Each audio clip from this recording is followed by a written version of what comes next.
사람은 평생 무엇인가를 얻기 위해서 살아갑니다. 어떤 사람은 권력과 권위를 얻기를 위해서 살아가고, 또 다른 사람들은 인정을 받기 위해서 살아가기도 하지요. 또 어떤 사람은 흔들리지 않는 평안을 추구하면서 살아가기도 합니다. 여기서 질문을 하나 드리는 겁니다. 참된 권위는 어디에서 나오는 것일까 하는 것이지요. 또 어떤 사람은 이 높은 자리에서 이 권위가 나온다고 얘기를 합니다. 어떤 사람들은 많은 경험이나 뛰어난 능력 속에서 권위가 나온다고 이야기를 합니다. 또 어떤 사람들은 더 많은 지식을 가지는 것이 바로 권위의 상징이다라고 얘기를 합니다. 여러분들은 어떻게 생각하십니까? 참된 권위는 어디서 나오고 있을까요? 베드로는 뭐라고 얘기하고 있는가 한번 살펴보려고 합니다. 베드로는 오늘 우리가 읽었던 두 구절 속에서 우리가 생각하지 못했던 답을 제시해 주고 있어요. 우리는 이 짧은 문장 속에서 이 성도의 삶을 세우고 있는 이 삶의 기초가 무엇인지를 한번 발견해 보려고 합니다. 베드로 후서는 베드로가 이제 소아시아의 지역에 있는 교회에 보낸 마지막 편지입니다. 베드로는 이 편지를 시작하면서 자신을 예수 그리스도의 종이며 사도라고 지금 소개하고 있습니다. 이 짧은 인사 속에서 당시의 교회의 상황을 담겨져 있다는 것이죠. 그때 교회는 거짓 교사들 때문에 큰 혼란을 겪고 있을 때였습니다. 그들은 사도의 가르침에 대하여 부정하거나 혹은 왜곡을 했고요, 심지어 예수 그리스도의 재림까지도 부인하기에 이르렀다 하는 겁니다. 이런 상황 속에서 베드로는 자신을 사도라고 지금 얘기하고 있습니다. 이것은 자기를 높이려고 하는 의도가 아니에요. 자신이 전하는 이 말씀이, 이 복음이 예수 그리스도께서 맡기신 참된 말씀임을 분명하게 하기 위해서 뭐라고 했냐면 사도라고 얘기한다는 겁니다. 그런 점에서 사도는 단순한 지도자가 아닙니다. 예수 그리스도께 직접 부름을 받고 그리고 보냄을 받은 사람을 얘기합니다. 그래서 사도는 자신의 생각을 전하는 사람이 아닙니다. 오히려 하나님께서 맡기신 하나님의 말씀을 전하는 사람을 가리켜서 사도라고 한다는 겁니다. 그래서 사도의 권위는 자신의 능력이나 경험에서 나오는 것이 아니에요. 예수님께서 보내셨다고 하는 그 사실로부터 나옵니다. 그리고 이 권위는 사람을 지배하기 위해서 주어진 것이 아니라 교회를 지키고 복음을 보호하기 위해서 주어진 권위다 하는 겁니다. 그래서 성도들은 이 권위의 말씀에 순종을 해야 하는 것이었습니다. 초대교회도 분명히 이 권위에 대해서, 다시 말해서 사도의 권위에 대해서 이제 인정을 했습니다. 교부였던 이그나티우스는 로마 교회에게 편지를 하면서 이렇게 얘기를 합니다. 나는 베드로나 바울처럼 여러분에게 명령을 하지 않습니다. 그들은 사도이지만은 나는 죄인입니다 라고 지금 서문에서 이야기를 합니다. 이 한마디를 보아서도 사도의 권위가 특별했다고 하는 것을 알 수가 있어요. 물론 그들은 사도이지만 나는 죄인입니다, 이 말 속에 그들은 죄를 지지 않았습니다, 이 말은 아니에요. 여러분, 이그나티우스가 누굽니까? 교부입니다. 사도 시대가 지나간 후에 교부 시대가 시작이 되는데, 그때에 교부라고 하는 것은 막강한 어떤 책임과 권한이 있는 사람이에요. 그런데 이그나티우스가 이렇게 얘기합니다. 그들은 사도였지만은 나는 죄인입니다. 나는 사도가 아닙니다. 그러므로 그들과 동일한 권위를 가지고 있는 것은 아닙니다 라고 지금 자기를 소개하고 있는 내용 속에서 볼 때에 사도라고 하는 것은 그 당시에 상당한 어떤 권위와 하나님의 어떤 인정이 포함되었다는 것을 알 수가 있습니다. 베드로후서는 이 사도의 권위에 대해서 분명한 성경적인 근거를 제시해 줍니다. 베드로가 이제 변화산상에서 예수님의 직접적인 목적을 증언했던 사람이라는 사실을 베드로후서가 증언해 주고 있고요. 또한 그의 가르침은 성령의 감동으로 기록된 하나님의 말씀이라고 하는 사실을 증명해 줍니다. 그래서 그는 마지막까지 사도가 전한 복음을 굳게 붙들라고 강력하게 권면하고 있는데요. 3장 2절에 그 말씀이 있습니다. 한번 읽어봅니다. 시작. 거룩한 예언자들이 이미 예언한 말씀과 주님께서 여러분의 사도들을 시켜서 주신 계명을 여러분의 기억 속에 되살리려는 것입니다.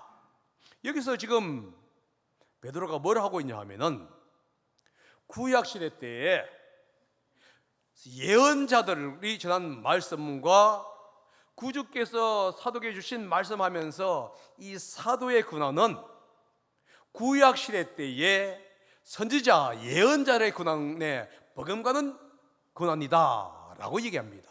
그 당시에 예언자들은 어떻게 했느냐, 여호와께서 말씀하시기를 하게 되면 모든 사건이 종결돼요. 그 사람이 참된 말을 하든지 거짓 말을 하든지 그들 입에서 여호와께서 말씀하셨다 하는 순간 모든 토론과 모든 기회가 다 종결돼요.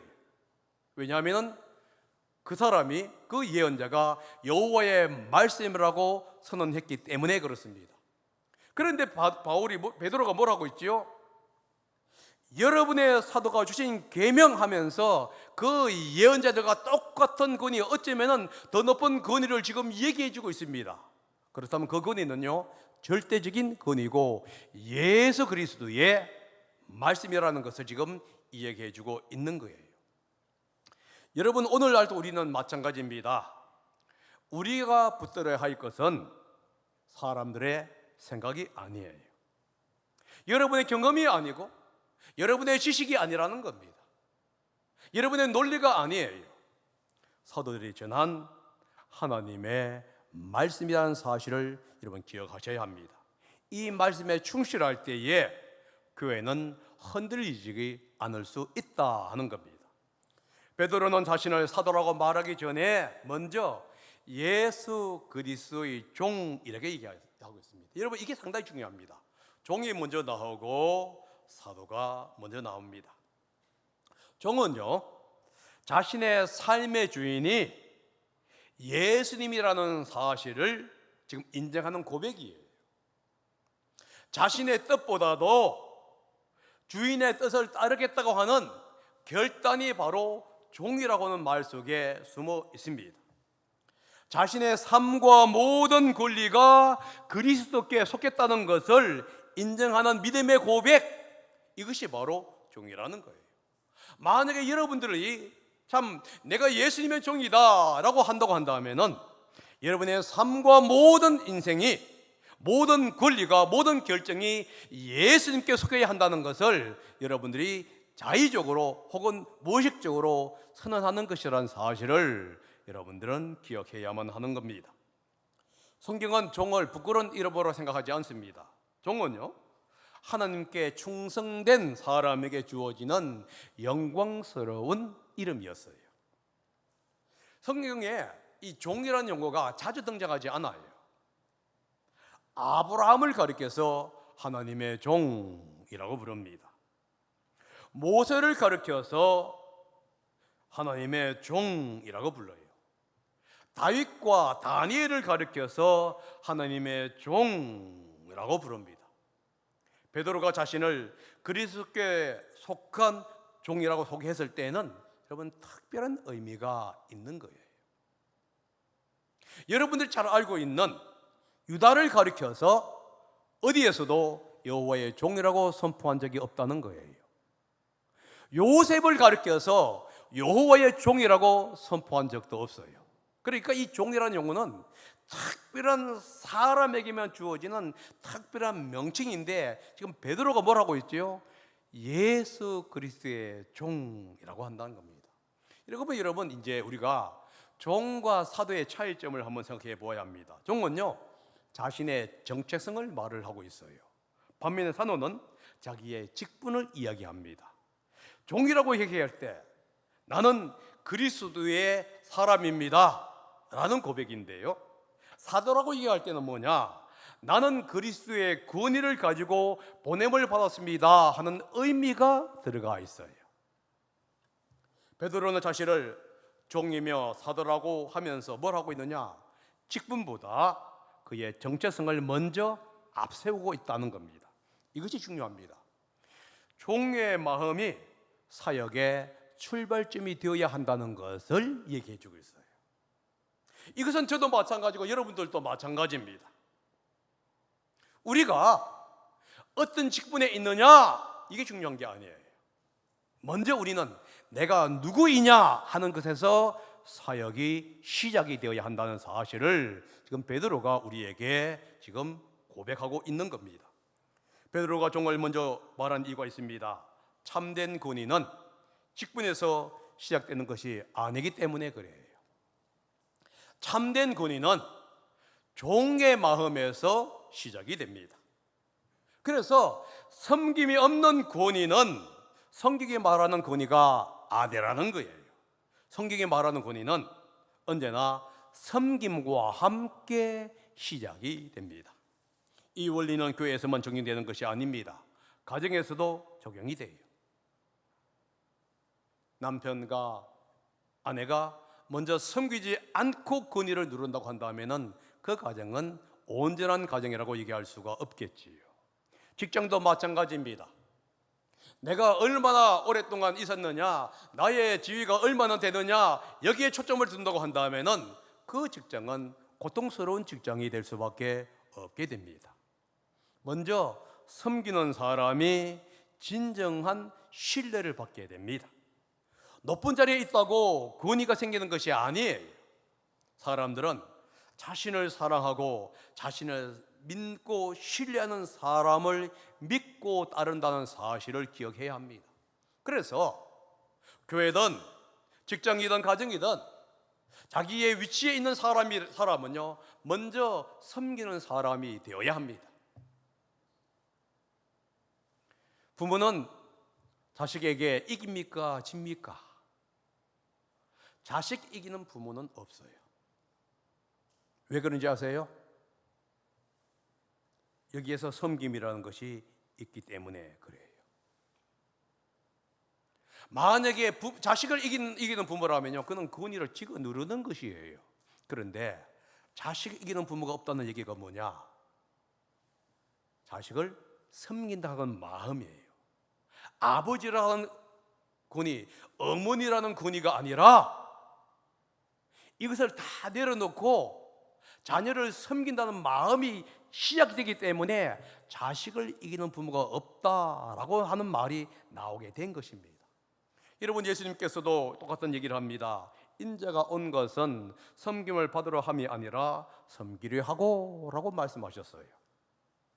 지금 베드로가, 예수님의 수제자인 베드로가 그 예수님의 말씀을 기억하고요, 그의 삶의 현장 속에서 따르고 있는 거예요.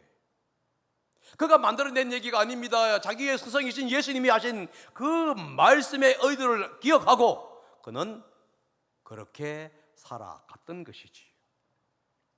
사실 우리 교회도 같은 원리를 붙들고 있습니다. 직분은 섬기기 위한 자리일 뿐입니다. 그러지 섬김을 받기 위한 자리는 아니라는 겁니다. 목사도, 목자도, 교사도, 지사도 먼저 섬기는 사람이라는 사실을 우리는 먼저 기억해야 합니다. 우리 교회에서 가장 귀하게 섬김을 받는 사람은 VIP밖에 없어요. 그 외에 모든 성도는, 목사도 마찬가지입니다. 항상 서로를 기쁨으로 섬기는 사람이라는 사실을 우리는 항상 인식을 해야만 하는 거예요. 그것이 사라질 때 교회는요 무정부가 되는 거예요. 기쁨이 아니라 오히려 고통스러운 장소가 될 수밖에 없습니다. 사랑하는 성도 여러분, 세상은 높은 자리에 오르는 사람을 성공했다고 이야기를 합니다. 그래서 모든 사람이 성공하기 위해서 높은 자리에 오르려고 합니다. 그러나 예수님은 뭐라고 하시지요? 가장 낮은 자리에서 섬기는 사람이 가장 큰 사람이다 라고 말씀한다는 거예요.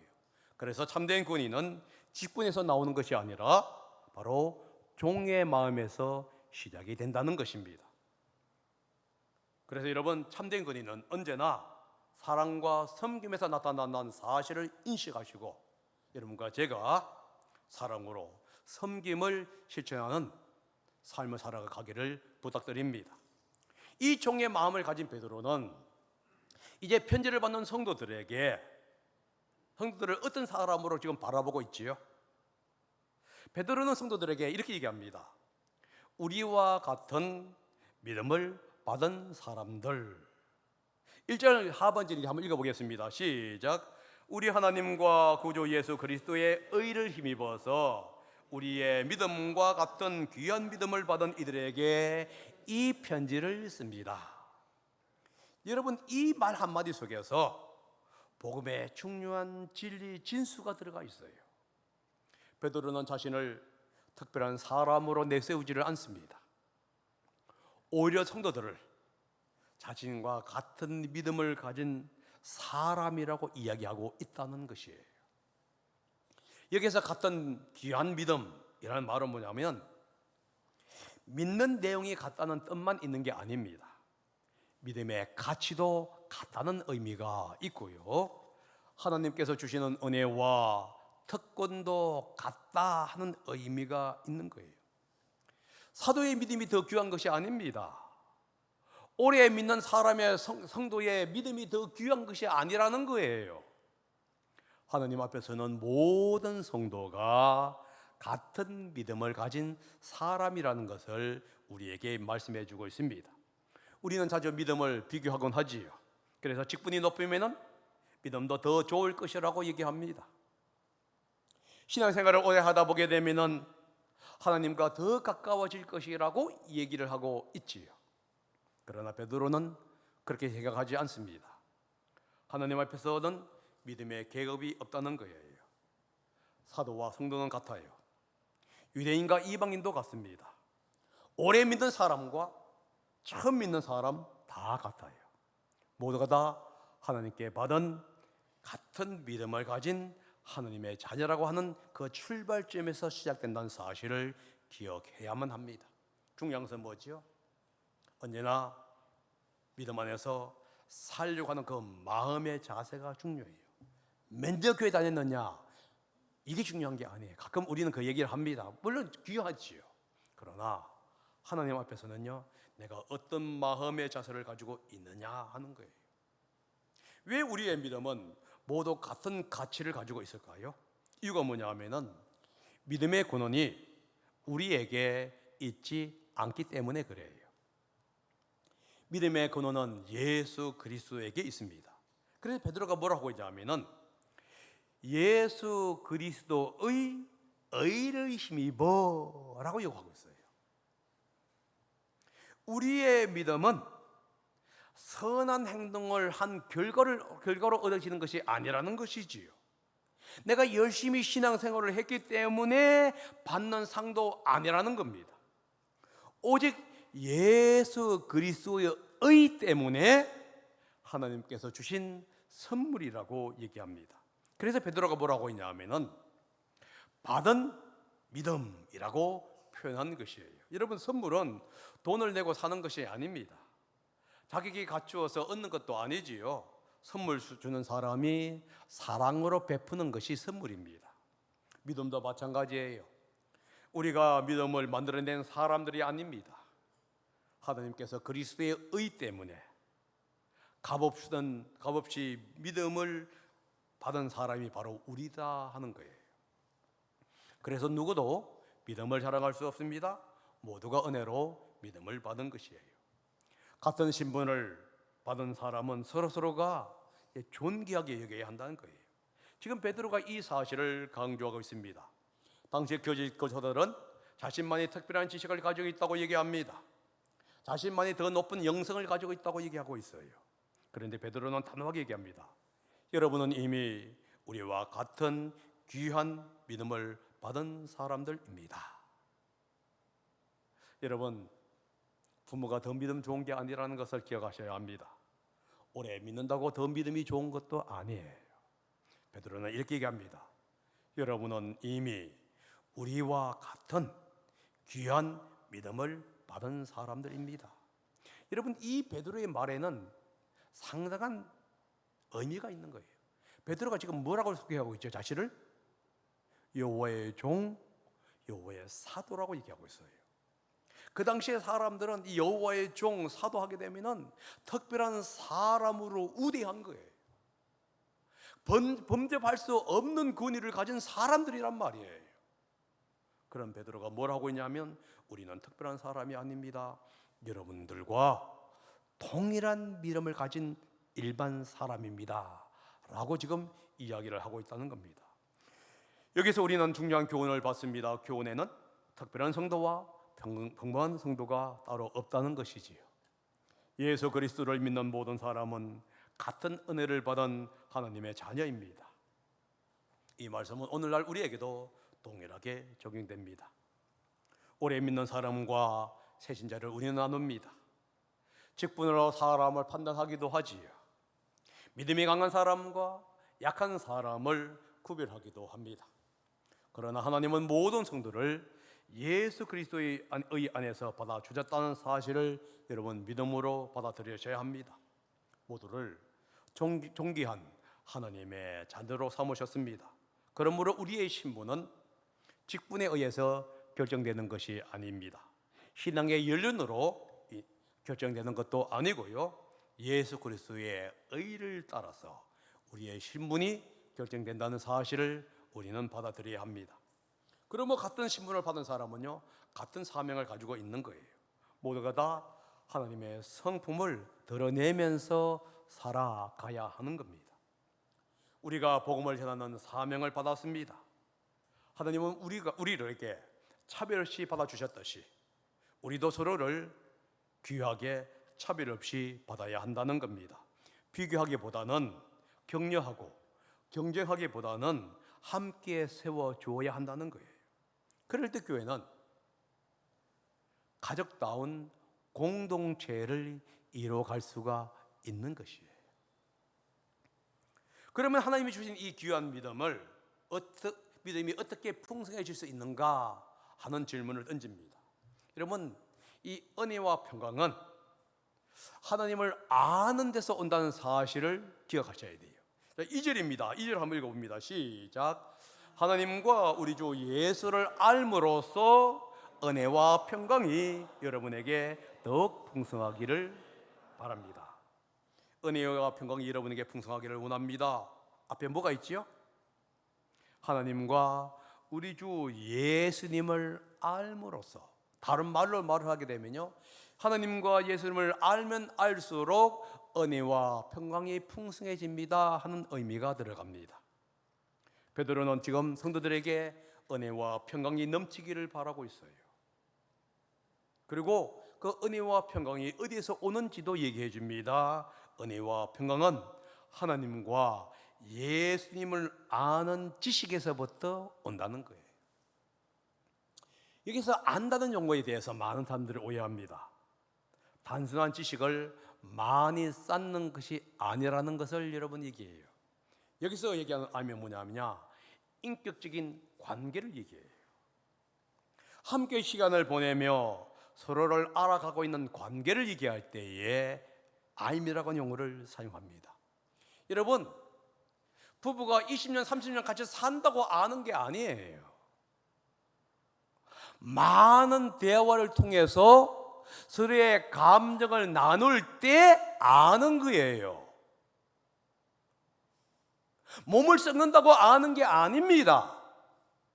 많은 사람들이 오해하고 있는 거예요. 함께 사니까 안다 아니에요. 여러분이 100날 살고 100청년을 산다 할지라도 대화가 없는 가정은 서로가 몰라요.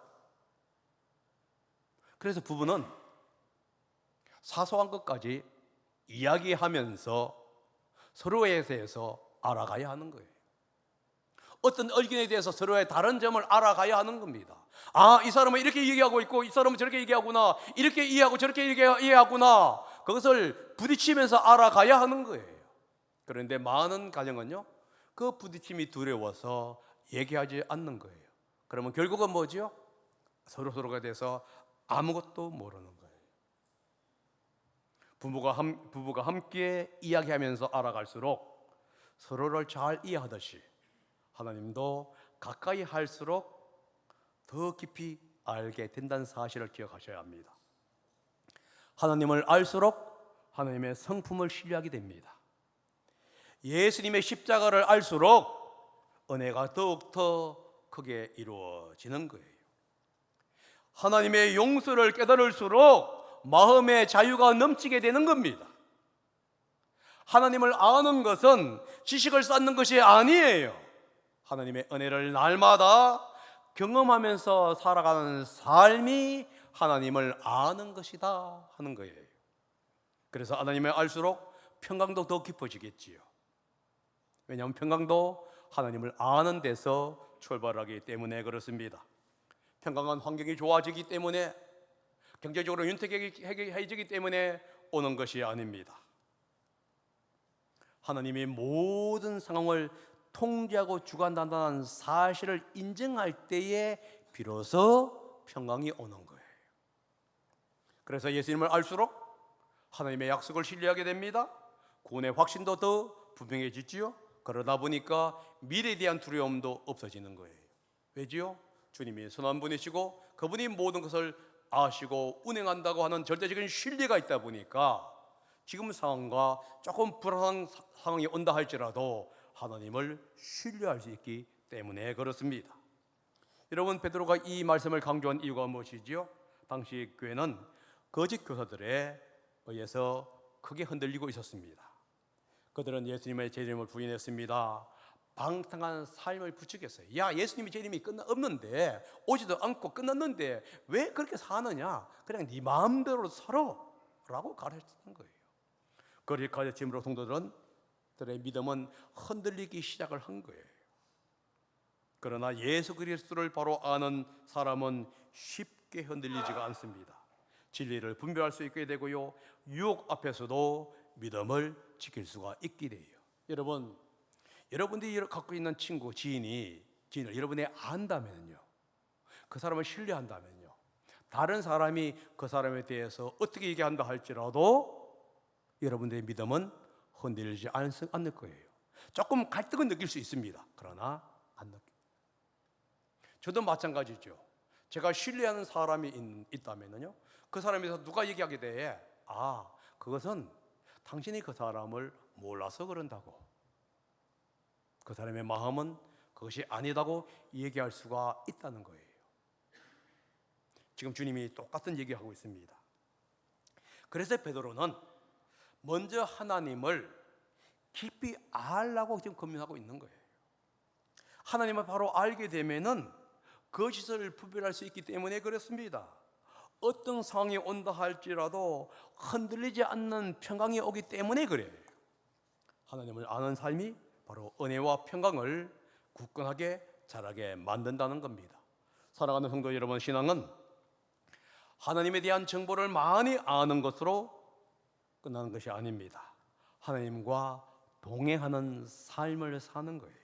그래서 말씀을 가까이 하시고 기도로 하나님과 대화하시고 날마다 하나님을 의지하면서 살아가는 삶의 훈련이 필요한 거예요.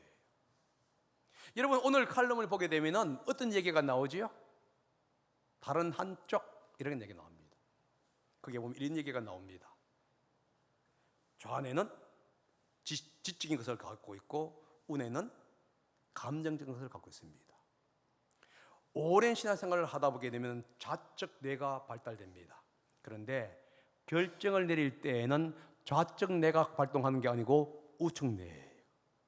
여러분 직장을 그만둘 때 논리적으로 생각하면서 직장을 그만둡니까? 아니면은 내가 힘드니까, 상사가 괴롭히니까 감정적으로 그만둡니까? 많은 사람들은 자뇌를 통해서 결정한다고 하는데 아니라는 거예요. 우뇌를 통해서 결정한다는 거예요. 지금 그 책이 그 얘기를 한 거예요. 왜 많은 사람들이 신앙생활을 하면서 왜 변화가 안 되느냐? 결정적인 순간이 올 때에 좌뇌가 결정하는 것이 아니라 우뇌가 결정하기 때문에 그래요. 그래서 거기에 네 가지 우뇌를 발전시킬 수 있는 방법에 대해서 그 책이 지금 이렇게 하라, 이렇게 하라, 이렇게 하라고 하는 것은 뭐냐? 그렇게 해야만이 어떤 상황이 왔을 때 좌뇌가 우뇌가 결정하는 것이 아니라 좌뇌가 결정할 수 있게끔 해야만 한다. 요거예요. 감정에 의해서 결정하는 것이 아니라 논리를 통해서 결정할 수 있을 때에 비로소 그리스도인의 삶이 바뀐다. 그걸 가하기 위해서 그 책이 나왔고, 그것을 여러분 제가 어떤 목사님이 쓴 칼럼을 보면서 각색을 해서 집어넣은 것입니다. 사람도 자주 만날수록 관계가 깊어집니다. 하나님의 관계도 마찬가지죠. 하나님을 가까이 할수록 더욱더 하나님을 깊이 알아갑니다. 그러므로 여러분 하나님과 가까이 하면서 삶의 변화가 있기를 예수님의 이름으로 축복드립니다. 그러므로 여러분 이제 두 가지를 여러분 한번 생각해 보시기 바랍니다. 첫째가 뭐냐 하면은 여러분 한 사람을 의도적으로 선택하십시오. 그게 가정이든지 직장이든지 목장에서도 마찬가지입니다. 그리고 먼저 다가가 보십시오. 만약에 자녀가 2명인데 내가 한 명은 너무 예뻐했다 그러면 이번 주에는 의도적으로 다른 자녀를 선택해 보라 이 얘기예요. 작은 성경 하나가 하나님의 사랑을 전하는 통로가 됩니다. 성김은요 참된 권위가 시작되는 자리이기 때문에 그렇습니다. 두 번째는 이겁니다. 매일 10분이라도 하나님을 받아들이는 시간을 가지시기를 바랍니다. 베드로후서 1장을 한번 읽어보면서 그 중에서 한 절을 여러분 묵상할 수도 있고요. 아니면 여러분들이 읽고 있는 그 패턴 속에서 여러분들 한 구절을 한 절을 여러분들 선택할 수도 있습니다. 그것을 한번 묵상해 보라는 거예요. 하나님을 알면 알수록 은혜가 풍성해지고 평강이 더욱더 깊어질 것이기 때문입니다. 사랑하는 여러분, 세상은 높은 자리에 오르라고 얘기합니다. 더 많은 것을 이루어야만이 가치 있는 사람이라고 얘기합니다. 그러나 베드로는 다른 얘기를 해주고 있지요. 종의 마음으로 섬기라고 얘기합니다. 예수님의 의를 붙잡으라고 얘기합니다. 그리고 하나님을 더욱더 깊이 알아가라. 그것이 바로 여러분의 삶의 기초가 되고 여러분을 변화시키는 능력이 된다고 얘기하고 있습니다. 바로 그러한 길을 걸어갈 수 있는 제가 되고 우리 성도님들이 되시기를 예수님의 이름으로 축복합니다. 기도하겠습니다.